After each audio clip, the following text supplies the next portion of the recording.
Hi, I'm Butterfly freefincal, and today let's talk about how to decide the target corpus for our children's education. This is a problem that many of us face because this is a moving target, and this can change year on year because someday our children want to become astronauts, someday they want to become bus drivers, someday they want to become doctors, engineers, and so on. It changes, and for the record, as of now, my son is saying that. He wants to become an astronomer. I'm not sure how that will change. Let's see. So the thing is that each of these streams cost different amounts of money. The college education, the college fee for becoming a pilot is different. The college fee for joining a arts and science college is very different. So how do you decide the target corpus? So the way I look at it is, um, look at the rate limiting step. If you remember your chemistry from school, there's something called rate limiting step, and the the factor that governs everything else. The factor that governs everything else in investing is the amount that you can invest, not the returns, the amount that you can invest. So my suggestion is to first of all prioritize between retirement planning and um, child's education. Now, I've seen a lot of people say retirement planning is very important. Secondary only is child's education and so on. Most of them are not parents. Things change once you become parents, and please be realistic about it. And I had conducted a yes or no poll on parenting challenges. I will talk about the results of that in phases. But one of the most important questions I had asked is, will you take out money from retirement funds if your child needs it for college? And 64% said yes, that they will take it out. And imagine what will happen if they have two children and they have not invested enough for either of them. Then the retirement corpus will deplete a lot more. So please recognize that this is a real problem, and you can't simply say I won't take out money from my retirement corpus. For me, retirement is most important. All that is talk. It's just the same kind of talk, like I will not, I whatever happens in the stock market, I will always stay invested. I have a large risk appetite. All this bravado, I'm just sick and tired of this nonsense. And I think it's time to be realistic. And for the record, if my son needs it for college, I will take out money from my retirement corpus. I don't care what anybody thinks. So there are two ways to look at it. One is you make this priorities. What are you going to do?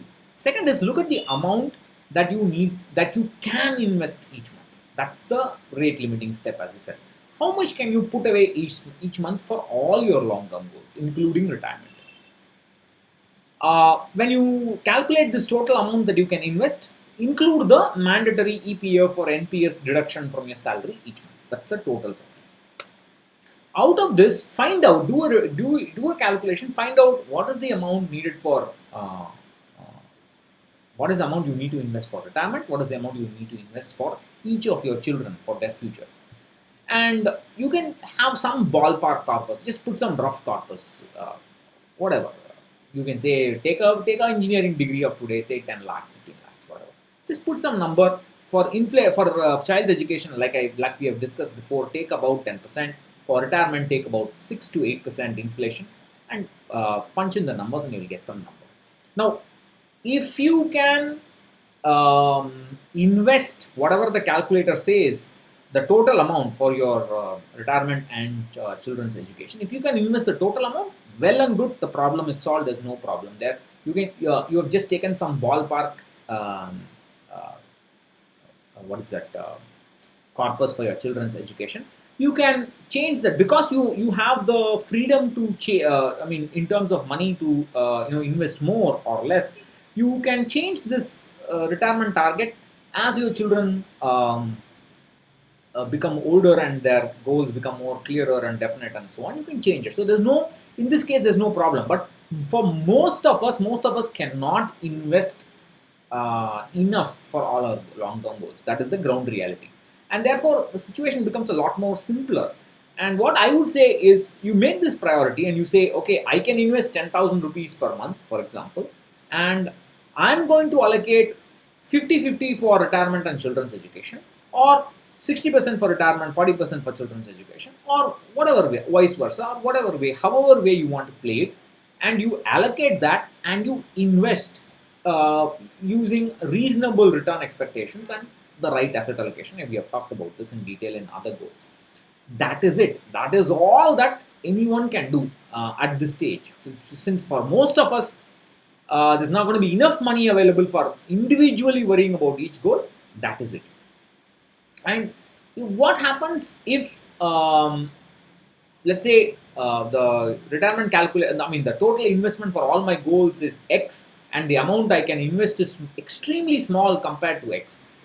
Then you have to use something called as a unified portfolio approach, where you say that, look, after my children go to college, I will increase the investments for retirement, and I will take that into account right now and plan for that. I have a separate calculator called unified portfolio calculator. You can check that out and play around with it and so on.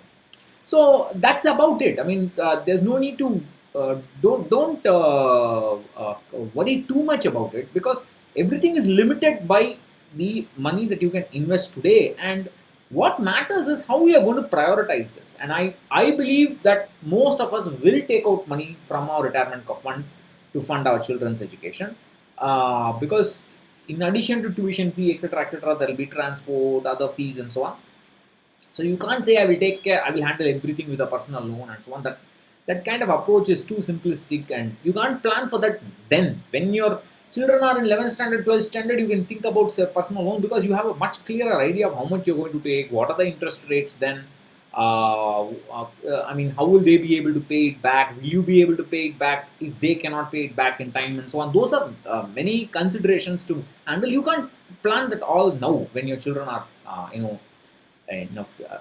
first standard, second standard, third standard, so on and so on, something like that. You better be planning when they are that age, otherwise it will be too late. So that's what I wanted to say about this. And I also have one more result to show from the same poll. And are you planning for your children's wedding? And 51% say yes. So, I mean, I have seen many people say, no, I will not plan for my children's wedding. They have to fund their own wedding. I fund. We don't know how things are going to pan out in the future. My advice is, if possible, earmark some amount and say that's going to be for my children's wedding. I mean, if you don't need it, just take that some amount and add it to your retirement corpus. That's all. That can always be done because money is fungible. But because what happens is, if you don't plan for it, then you may end up dipping into your retirement corpus. You don't know. We have no idea how the future will be. There's no. I mean, we can't be so sure of what we are going to do in future. That's the problem. I mean, so that's what I wanted to say about setting a corpus. Don't worry too much about setting a corpus. Just put some number, 10 lakhs, 15 lakhs, 20 lakhs, current cost of. It doesn't need to be accurate. My point is, put the 10 lakhs or 15 lakhs as current cost just to find out the total investment necessary. And if already with the 10 lakhs, your total investment necessary, it's too high for you, then you don't need to worry about exact numbers and so on. Those things are secondary, because the rate limiting step in your case is the total amount that you can invest. So that's what I wanted to say about that. Before you just quit watching, a quick recap on the posts in the last few days. I've talked about Franklin India Blue Chip. I've not made a video on this. This fund has not bet the Nifty for the last 11 years. It's rated 1 star by Morningstar, by Value Research, sorry. So I've done the analysis there, and then I had released the Momentum Low Volatility Stock Screener for November 2019. You can have a look at that. And then yesterday I made a video on how much US stocks you can hold, and today I talked about a list of equity mutual funds, Indian equity mutual funds that hold international stocks, and I've listed them all. I'm not going to make a video on that. There's not much to do there. So please have a look at that. And if you have any questions or comments, please leave them below. Thank you. Bye.